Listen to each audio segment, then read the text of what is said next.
আজকে আমরা দেখব second summative evaluation 2024 subject English এবং ক্লাস ষষ্ঠ শ্রেণীর প্রশ্নপত্র, যেখানে পূর্ণমান মার্কস রয়েছে 25, টাইম রয়েছে 50 মিনিটস এবং যেখানে name, section, roll number, name of school এগুলা তোমাদেরকে যে যার ফিল আপ করতে হবে, অর্থাৎ সঠিক ইনফরমেশান দিয়ে। এরপর দেখো কি বলেছে। সেকশন এতে প্রশ্নপত্র রিডিং কম্প্রিহেনশন সিন অংশ রয়েছে এবং নিচে কিছু লেখা রয়েছে। দেখো, read the passage carefully and answer the questions that follow. So she took out from her pocket the magic fish bone that had been dried and দেখো এই প্যাসেজ থাকতে তোলা রয়েছে, কিন্তু তোমার এখানে কম্প্রিহেনশন সিন অংশ, মানে তুমি বুঝতে পেরেছো তোমার বইয়ের কোন প্যাসেজ তোলা হয়েছে এখানে। অর্থাৎ তোমরা ভালোভাবে প্র্যাকটিস করবে, পরীক্ষার জন্য অবশ্যই গুরুত্বপূর্ণ একটি প্রশ্নপত্র তুলে ধরেছি আমরা। এবং একটু নিচে চলে যাচ্ছি।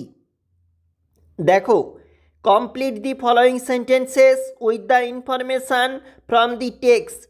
টেক্সট থাকতে তোমাকে ইনফরমেশানগুলি ব্যবহার করে তোমাকে কিন্তু সেন্টেন্সটি এখানে ফিল আপ করতে হবে। এর জন্য তোমার নম্বর রয়েছে 1x4, মানে রয়েছে, তুমি দেখতে পাচ্ছ 4 নাম্বার রয়েছে। একটু নিচে চলে যাব। দেখো, নিজেরা অবশ্যই করবে, উত্তরপত্র রেডি এবং দেখে নাও কি রয়েছে। Answer the following questions 2x3, অর্থাৎ 2 নাম্বার এবং 3 নাম্বার করে এখানে রয়েছে এবং তোমাকে কিন্তু এখানে ফিল আপ করতে হবে, সেটা দেওয়া রয়েছে। দেখো, এবং সেকশন বিতে যেখানে প্রশ্নপত্র গ্রামার অ্যান্ড ভোকাবুলারি থাকতে fill in the blanks with appropriate article and preposition 1x2 প্রশ্নের মার্ক রয়েছে।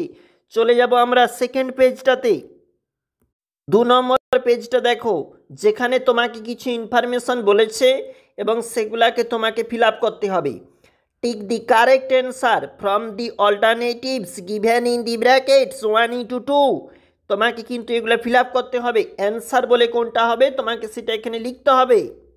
চলে যাচ্ছে একটু নিচে, যেখানে বলা রয়েছে form the abstract noun from the following words 1x3। তোমরা অবশ্যই লিখবে।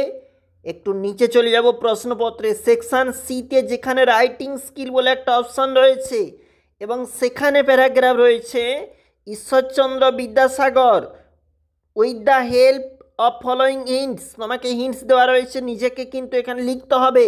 পরীক্ষার জন্য অবশ্যই ভিভিআই থাকছে, এই ধরনের প্রশ্নপত্রগুলি কিন্তু অবশ্যই দেখে যাবে।